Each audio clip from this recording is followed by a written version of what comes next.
Welcome to the Energetically You podcast, where we will be talking about healthy habits, abundant mindset, and optimal wellness. I'm your host, Megan Swan, creator of the Sustainable Integrated Wellness Approach. At 30, I sold everything and went on my own eat, pray, love journey, if you will. And now, at 41, I'm still on my first stop here in Mexico, loving life and feeling more energy than ever before. This podcast is for ambitious women who are looking to level up their energy so that they feel happier and more productive throughout their day in all of their projects and passions. Inside, we are going to be talking about ways to truly tune in to our minds and bodies in new ways to leverage our natural energy sources. So let's dive in.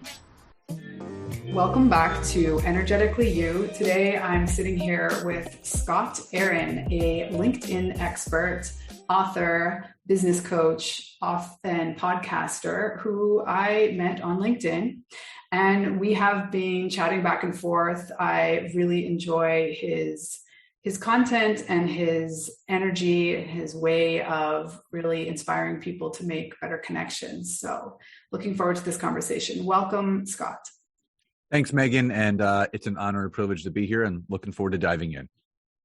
Amazing. So is it okay if we start talking about resilience? Because I know that's one of your favorite topics. Can 100%. you tell us a little bit about your rags to riches story? Wow. Yeah, it's pretty, it's definitely a deep story. And, there's definitely been some ups and downs. And, I always look back on my journey with no regrets, because things progressively have to happen the way that they do in order for you to get to where you want to be. And I heard this quote today, and it said, the peak of one mountain is the beginning and the bottom of the next. And I think that's very profound, because we're always navigating through life. Growing up, I was the nice guy, quote unquote, that got picked on a lot because I was an easy target.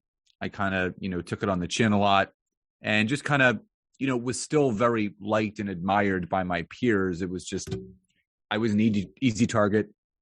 And I just got picked on, and you kind of, that doormat mentality, when that happens at such a young age, it rears its head in certain ways as an adult.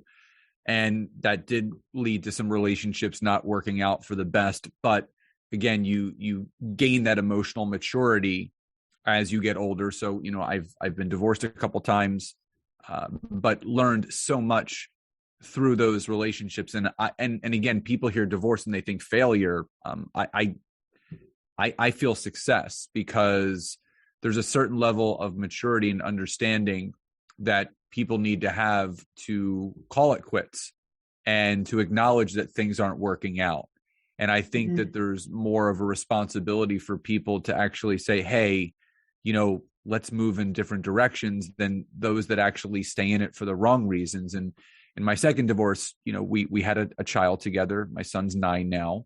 So there was definitely some deeper things that needed to be worked through, and it's still navigating through it. But again, I think that there's such a positive thing that comes from two adults recognizing that, yeah, this wasn't right. There were certain things that were, obviously, having a child, that was a beautiful thing, but as a relationship together, it wasn't. And, led me to finding the woman of my dreams and my wife, Nancy. And from a business standpoint, there were a lot of ups and downs, and I was involved in the health and wellness industry for, I would say still I'm a practitioner of health and wellness now for 24 years, almost 25 years now, for, more than half my life. I started in the wellness industry at 18. And the way that kind of transcended, my father was the fitness pioneer of the family. He still competes in bench press contests. He's 69 now, holds some national, American and world records in the bench press, still personal trains. But prior to getting into the wellness industry, when I was 18, he was in regular brick and mortar businesses in certain industries, and got caught up in one that ended up becoming an insurance fraud case that landed him in federal prison for 2.5 years when I was a freshman going into my sophomore year of college, which flipped the script on everything because, my father, understanding his mistakes and his demise, knowing that he was going to be going away, he needed to leave something to the family, myself, my mother, and my sister, so we had some income to survive. And he, with the help of my two grandfathers and my dad, they purchased the right to a failing health club in downtown Philadelphia that when my father did go away 8 months later, for 2.5 years, the keys were turned over to me. So I had to learn as a teenager how to be an adult. And I don't think anyone is ever really prepared for that. But when I always go back to resiliency, I had to really navigate through some really choppy waters in order to get to where I am. And it was one of the best experiences in my life. I wouldn't change it for anything. And, I grew the gym from about 300 members to nearly 1,200 by the time my father came back. We opened up a second location a year later. And in 2003, we sold both gyms for $1 million. So at 24 years old, I became a millionaire, which was never the intention. The intention was to continue to build locations, but an offer was made. And, 18 years ago, 19 years ago, $1 million, even now it's still a lot of money, but back then it was even more. So we kind of just personal trained and helped the new owners of the gyms kind of navigate through taking over ownership. And then another opportunity presented us to open up another flagship location, outside of the parameters of what we were allowed. So we went to the more on the outskirts of Philadelphia, to the burbs area, thinking we could recreate what we created in the city, and wasn't the case. It was a great experience, but it was much different. This was a gym you had to drive to, and there was a parking lot. It was on the second floor, so you had to walk up. The ones in the city, they were part of the city block. You opened the door, you walked in, it was there. And because of my father's past, the only person that had the credit to finance the making of this new gym was me. So I didn't really know what that meant at the time. You just do what you're responsible for as a member of the family. I signed on the dotted lines. But about, I would say, 8-9 years later, it's now, 2013, 2012, 2013, I was about $1.5 million in liability debt at this time. So you talk about rags to riches, in a nine-year period, I went from being a millionaire to being over $1.5 million in debt, personally liable for that. So, my father and I definitely had some rough patches. We did break our partnership, and I took over the gym full time, and he went to go train at another location. And it took us a couple of years to really repair that, but it was a good break for the both of us. We had been working side by side together every single day from 1998 until 2015, 17 years of just work every day. And, we couldn't even hang out and not talk about the gym. We had lost our father-son relationship. It just became all about business all the time. My parents ended up getting divorced for numerous reasons through this process. My cousin, who was a business partner, ended up leaving for personal reasons. So a lot of things were falling apart at the seams. And I just had to take control. I just couldn't allow things to fall apart anymore. Between my divorces, and I remember I was selling off a property that I owned in downtown Philadelphia, and I had about $30,000 worth of equity in the house. And when I was at closing, I got a check for $820. And what I didn't realize at the time, but I knew then, obviously, is one of the documents that I signed for was a personal business loan that was using my house as collateral in case something happened to the gym. So when I sold my property, whatever the balance of that loan was, the proceeds of my house went towards paying off that debt. And that was kind of like the straw that broke the camel's back. And it led to the division of the partnership between myself and my father. And it also allowed me to step into thinking about, okay, what else can I do? Like, this gym is literally just, it's the weight of the world is on my shoulders. I'm responsible for everything. I had a successful personal training business. The gym was just getting by, some months losing $1,000 to $2,000 a month. So I was the first one there, the last one to leave, and the one that never got paid. And it was a struggle. And then I got into the online marketing world in 2013, doing online wellness.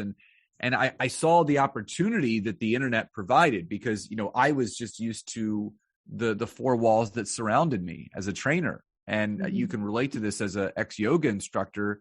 If you're not teaching a yoga class, you're not getting paid. Just like me, if I wasn't training someone, I wasn't getting paid. And someone asked me a very interesting question one day, and they said, listen, if you got sick or injured where you couldn't train people or something happened to the gym, how would you earn a living? And that question scared the shit out of me because I was facing my business mortality. I didn't know how else I would earn income. And that really pushed me to find out other ways. For me, I'm a resilient person. If this doesn't work, I try something else. If that doesn't work, I try something else until that dart sticks in the dartboard. So I don't throw spaghetti at the wall hoping it sticks. I need to have a clear vision of where I want to go. So this culminated in the decision in 2016, just about 6 years ago, to file for personal bankruptcy to close my final gym. Now, a lot of people hear that word and like, oh my God, your life is over. My life just began. This was what people don't realize, this was my opportunity to erase 18 years of struggle, of carrying debt and liability and all of those things. So when I was sitting with my attorney and he said, listen, you have two options. You can continue going down this road, taking the profits that you're making from being a personal trainer and your online wellness business, funneling it into your failing business for as long as you want. Or you can file for personal bankruptcy, get this monkey off your back, and start focusing on living your life. And he said on a scale of 1 to 10, 10 being a slam dunk, 1 being don't do it, he said, you're a 9.5. So the decision was already made. That was July 1st of 2016. I signed the papers and I closed the gym 30 days later. And I never looked back. And, I share all those things with people because, again, people see the glory of what my wife and I are doing now, but they don't know the story behind it. They don't know all of the pain and trials and tribulations and bumps in the road. That's why I know for certain I will always find a way of how to be successful because I learned how to fail first. No one learns how to succeed without failing initially. And I can tell you, I've had a ton of failures in my life, a ton, but I don't see them as failures. I see them as lessons. And those lessons are what really build the framework and the foundations to living the life that you really deserve. Can you kind of pinpoint? Did you always look at it that way, even when you were in it? Or was there like a turning point where you really started looking at failure as a gift, if you will? It was something very intuitive to me. I've always been an intuitive thinker, an outside the box thinker. I can remember back in the day, it was, I think the summer of 2000 or 2001. And, I was sitting at the computer at the desk and I'm like, what can we create right now to, because we had so much foot traffic. And I said, the summer's approaching. So I sat at the computer and I just typed up a flyer, join today for $99 for the summer. And I sat outside, took a stool, I sat outside the front door of the gym, and I just started handing out flyers to people that walked by. And we ended up signing 30 people that day. So brought in an extra $3,000 that day. My dad said, that was brilliant. Brilliant. I remember, how can I create more income off of personal training where I don't have to continue all these hours? So I started a boot camp. And what I would do is I would have people pay X amount of dollars for a month. I would do 2 classes a week. They pay for 8 classes.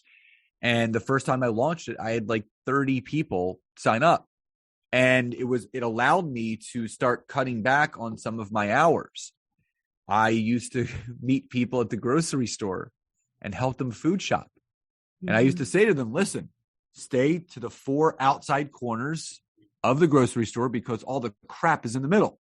And I would walk around with them and I would literally help them pick out their groceries. So it just came very intuitive to me to try new things, to try something else, try that, try this.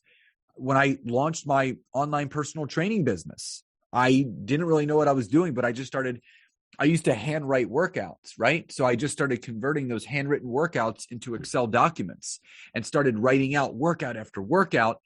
And within 10 months, grew an $80,000 online personal training business, like out of thin air.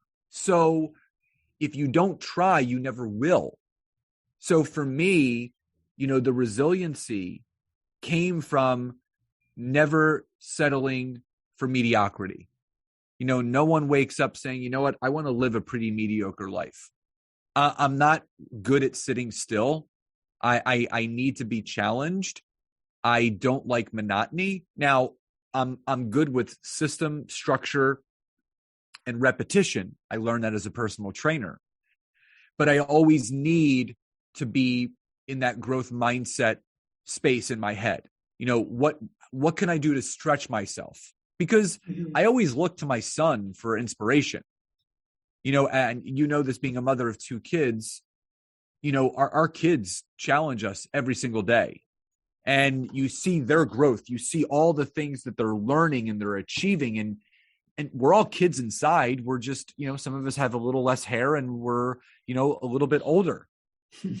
So you can always learn new things. And, when you stop learning, you stop living. So my whole belief system is, what can I do to challenge myself on a professional or personal level that is going to be investing back in me, that's going to make me a better version of myself? Tell us you got into the online space early on. And how long have you been focusing on LinkedIn, and what was what was the source of that pivot? It's been about 8.5, almost 9 years on LinkedIn now, 2013. I originally signed up for my LinkedIn account in 2009, but as most people, they signed up for it and it's been collecting dust ever since. So in 2013, I logged back on and I'm like, there's got to be something here. And this is what kind of pushed me to it. So I was at a personal development conference. And this is when I was really focusing on my online wellness practice. And the person who was hosting the event, brought up some guests on stage, and they were going through this exercise about, how important conversations and relationships are with people in order to grow a business. And, these people were sharing how large their business was and how much income they were bringing in by the amount of people they were impacting. And he kept asking them the same question. How many conversations have you had to have in this time period to achieve this? And the smallest amount of conversations I heard was 7,000. And my first thought was, oh shit, I'm doing this wrong, because I was doing what everybody else was doing on Facebook, right? When you're only allowed 5,000 friends. And then I started to look at the inner workings of LinkedIn, where you're allowed 30,000 connections. The median income is $100,000 a year or more, and the average age of someone is 35 to 55. So I started to realize that this is not about just the quantity of conversations I need to have. It's about the quality of conversations I need to have. So I hopped onto LinkedIn, and I remember one of my first mentors said to me, she said, Scott, every day you wake up, you got to look yourself in the mirror and you need to ask yourself this one question: how am I going to connect with myself today? And it was like one of those big light bulb moments where I'm like, oh my God, that's it. I need to connect with more people that are like me, that have my mindset, my focus, my drive, that have the business mindset. I started digging into LinkedIn and reworded some things on my profile, started connecting with people that I felt were good connections, and started messaging, and I started booking call after call. And I'm like, oh my God, this is amazing. Like, my calendar is filling up, because the scariest place for any online entrepreneur to be is when you look at that calendar and nothing is written down. It's just empty. It's just a desert. You're not going to move, your business forward by just hoping and praying the sky opens up and drops people and money into your lap. It just doesn't work that way. You gotta build those connections.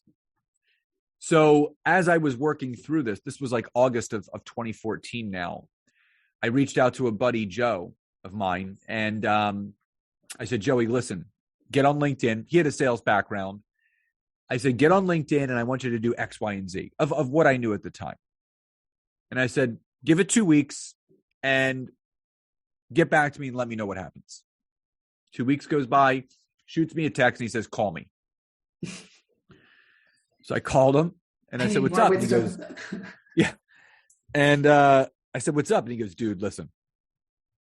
He goes, whatever you're doing and whatever you told me to do, 100% works. He goes, I've averaged 14 calls the last 2 weeks in a row. He goes, you should be teaching this. And it was like, bing, like, okay. I've been coaching my entire life, just in the wellness space, but all I had to do was convert the skill set that I had as being, a six-figure personal trainer, which is very difficult to do. That means you literally have no time. And, it sounds great to people, but what you need to do to become a six-figure personal trainer is you need to dedicate every hour on the hour to other people and take, hours from yourself away. Mm-hmm. And I was ready to work smarter and not harder. So he said, you should be teaching this. And I said, okay, I know how to coach. I know how to teach. It's what I've been doing my entire life. So one of my first business coaches, he invited me onto his podcast to speak about it. And this is, back in the day, 2014, before podcasting was really big, you used to dial into 1-800-conference call. .com, and you would get some 17-digit PIN code that you would punch in, and it was a live dial call. And I remember I was in my condo. My ex and I had split. I moved into my own place. There was no furniture, and I'm just when I talk and I speak, I walk around a lot. I'm a very active person. And I remember just just walking around, holding my phone, just walking up and down the hallways of my condo, and just going over all the things that I had learned and how it impacted me on LinkedIn. And when I got off that call, I had all these notifications on Facebook. And I opened up my inbox, and there were 8 people that said, can you coach me? Can I hire you? What do you charge? And I'm like, what do I charge? I don't even know. I don't even have what do you mean? I don't have a sales suite. I'm not sure. These people are willing to pay me. And I'm like, so it was another light bulb moment where I'm like, okay, I struck a chord. The best programs are created in 2 fashions. Number one, going through it yourself first and certifying your own self that it has worked for you, so that gives you the certification to now teach others. Best certification you can ever get is called life. If you live through it, you make it through it, you've come out better on the other side, you can teach others how to do the same thing just like you do. The second thing is knowing that there's a hole or a gap in the marketplace that can be filled by something that you can offer.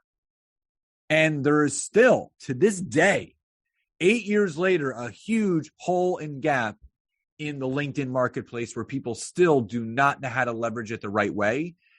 And it's led to the expansion and success of our company, our team, the systems that we have in place. But I had to do the work first. I had to prove the concept first before other people would then make that investment. And if anyone goes to my LinkedIn profile, you can read through nearly 500 written recommendations at this point of people that I've impacted through one of my programs on LinkedIn. And it's what I truly love teaching, because I know how impactful it has been for me, and I know how impactful it can be for someone else. Yeah, well, I've learned so much from you. I feel like I only discovered your videos, I don't know, 6 months ago, maybe. And I'm a baby on LinkedIn.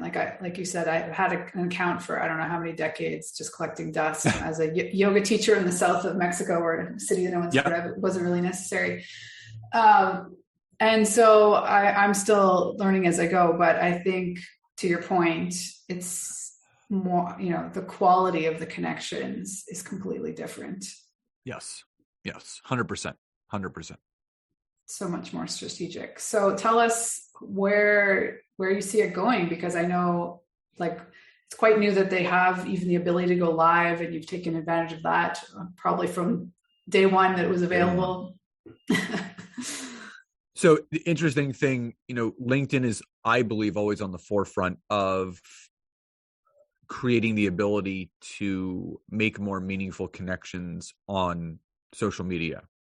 And I don't even consider LinkedIn a social media platform. It's a global networking platform. That's what it is.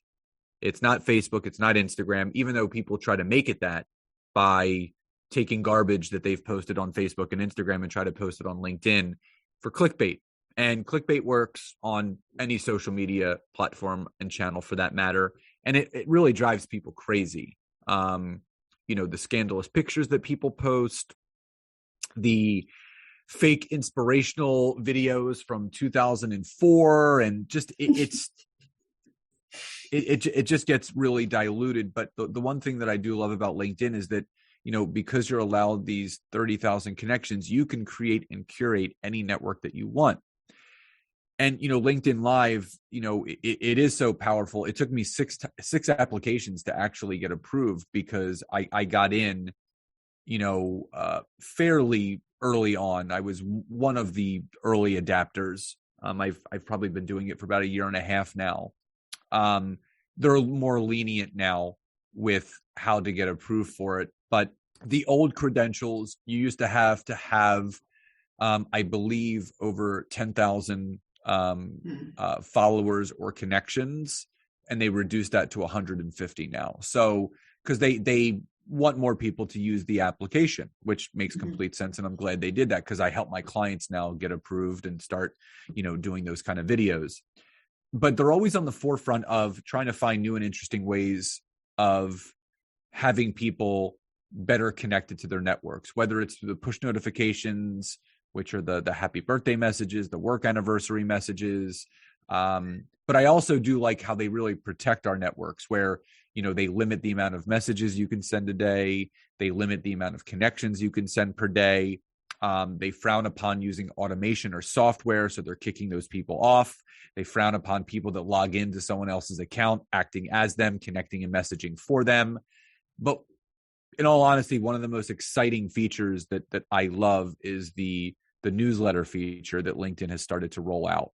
And this is, I don't know if I'm one of the early adapters or not, but not everybody has the ability to do it yet. And you don't have to apply for it. They just, you go to write an article and they'll say, start a newsletter. And I love how they're always thinking of new and inventive ways of really allowing people to stay better connected to their networks, because when you create a newsletter, you're basically carving out your niche for yourself. And, my newsletter is called LinkedIn Tips and Updates. So what do you think you're going to get when you read it?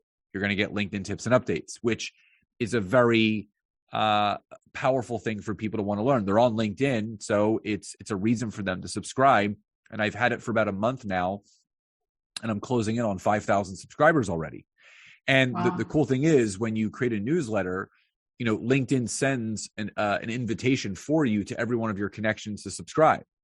But it also sends them a push notification that a new newsletter has been released, but also it will email them personally your newsletter. Mm-hmm. And the other beautiful thing is, with GDPR regulations, which means you can't add people to an email list without their consent, you can now put call to actions in your newsletters, like, download my free resources or book a call. Now those 4,000 or 5,000 people that are subscribed, that are getting that email, can click on it. And now you can start nurturing people outside of LinkedIn, which is even more powerful, because at the end of the day, social media is rented land.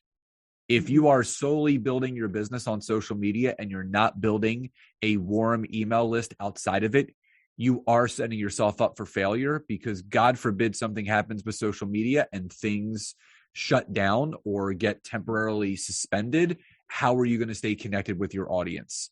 So, I just love the progression of LinkedIn. It's only going to get better. They're rolling out a bunch of new things in 2022 that I'm excited for when they are rolled out. And it's just progressive. And they don't stand for bullying.